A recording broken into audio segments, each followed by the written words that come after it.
Hello and welcome to another episode of The Living Philosophy. We're going to dig into a little more spirituality again as we have the last few days. So I've been reading a lot of Jed McKenna, as you may have known from previous videos. And it's this wonderful book on spiritual enlightenment. First spiritual book that I've read in a good few years, and it's inspiring a lot of old thoughts in me, a lot of insights that I had before. So they've developed over the years as I've encountered new things. So I thought I'd share a few of them here on the channel over the last few days. So this is another one, and it's a mix between Joseph Campbell now and Jed McKenna. And the topic I want to cover today is about happiness and how there are things more important than happiness. And that sounds like a strange notion.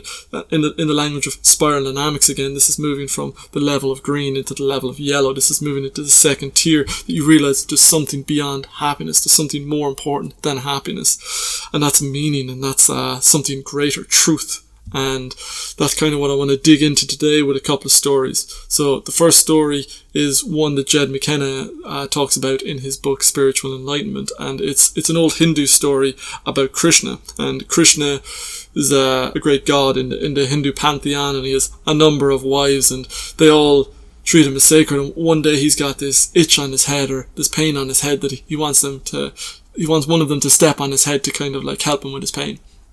And all the wives, he goes through the wives, and all of them are like, oh no, I would never do that. That would be sacrilege. I would go to hell for that. No, I won't do that to you. So they held him in too high regard to do that to him. And they were being pious and doing the right thing by not helping him out, strangely enough there. And he comes to his youngest wife, Radha, and Radha says she will do it, much to the scandal of all the other wives. And so she steps on his head and she helps him out. And the other wives are like, how could you? How dare you? Why would you do that? You will burn in hell for this.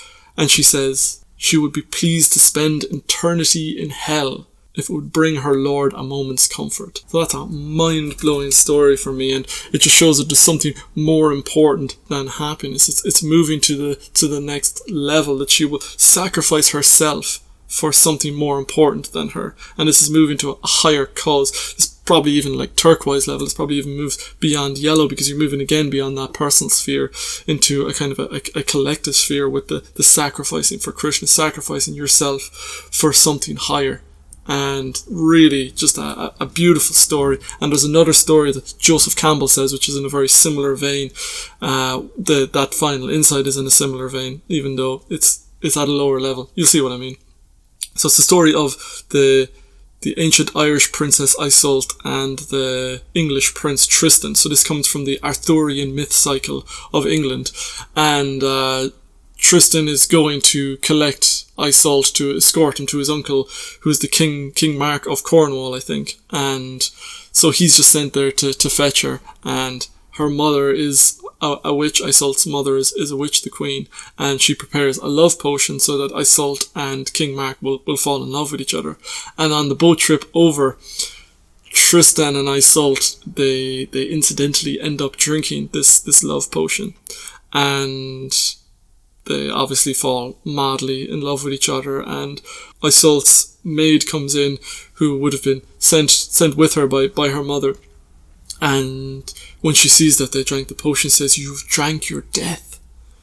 And Tristan's response is a cracker in the same way as Radha's is. "If by my death you mean this agony of love, that is my life. If by my death you mean the punishment that we are to suffer if discovered, I accept that. And if by my death you mean eternal punishment in the fires of hell, I accept that too." And yeah, again, it's that thing of like, to love something so much, to sacrifice yourself for it. You're not just looking for bliss, you're not just looking for that Edenic thing. You're onto something higher, you're onto something that is more important than happiness.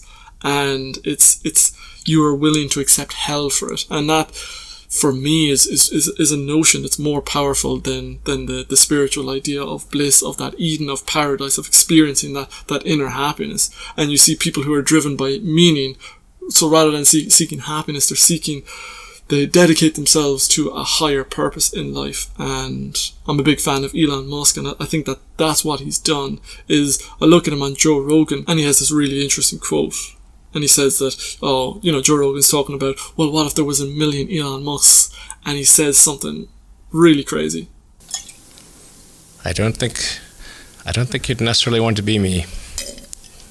Well, what's the worst part about you? I don't think people would like it that much. Well, most people would. It's very hard to turn it off. Yeah. What's the hardest part? It might sound great if it's turned sleep. on, but what if it doesn't turn off? You don't want to be me. He's kind of talking about it's very tough being Elon Musk, and he's not sure that he would wish that on anyone else, but the purpose, the meaning that comes with his life, because he's dedicated his life to a higher cause of, in the one sense, the humanity-wide ideal of having a backup plan on Mars, so that if civilization on Earth crumbles, either from nuclear war or some kind of collapse, then we've got this backup thing where we've got humanity on another planet. We're now interplanetary. And then Tesla, everything that comes with Tesla, Solar City, and the battery plants of trying to make a world that is more livable, that can survive global warming. So he's helping with those two things, and he's working crazy hours to try and do that. And Neuralink is another. He's dedicating himself to the higher cause of. He's was cautioning about AI for years, and he decided to do something about it, which is trying to make the human race not irrelevant by creating Neuralink, where we can actually evolve with AI. So I think he's someone that's really interested in that regard, and you can see that thing of dedicating yourself to something that's more important than happiness, something that will cause you misery. See this with Jordan Peterson as well. You can see the strain that everything is put on him, even before the addiction and all the last year of craziness with rehab and all that. So I think it's this level yellow idea of dedicating yourself to a higher cause, and maybe that dips into turquoise there as well. And we see that with Rada, and we see that with Tristan, that thing of like, I will take hell. Like, there are things that are more important than happiness, and we know that with love, that when you fall in love, you might only remember it as happiness, but it's torture, like that missing that person. And it's in the language of Jungian psychology, that's encountering the animal, that's encountering your soul, and that's your soul image being projected out, and that's your greater life, that's your greater meaning is being encountered in that projection on the one you love. And what we're seeing here is that like there's something more important to life than happiness, and the suffering with meaning. He who has a why can handle almost any how, as Nietzsche said. It's a saying that got Viktor Frankl through the concentration camps of the Nazis in World War II. It's that thing of having a why, something that gets tempered, something that grows stronger in you, that is anti-fragile. And that's what's really interesting with this idea that Rada and Tristan encapsulate. It's that I am willing to accept hell for the higher cause. So that's what I wanted to share with you today. I hope you've enjoyed this episode of The Living Philosophy. If you have, please subscribe if you haven't already. I'd love to hear from you down in the comments if you have any insights, thoughts, amplifications. And please give us a thumbs up. Every little helps. And I shall see you next time. Thanks for watching.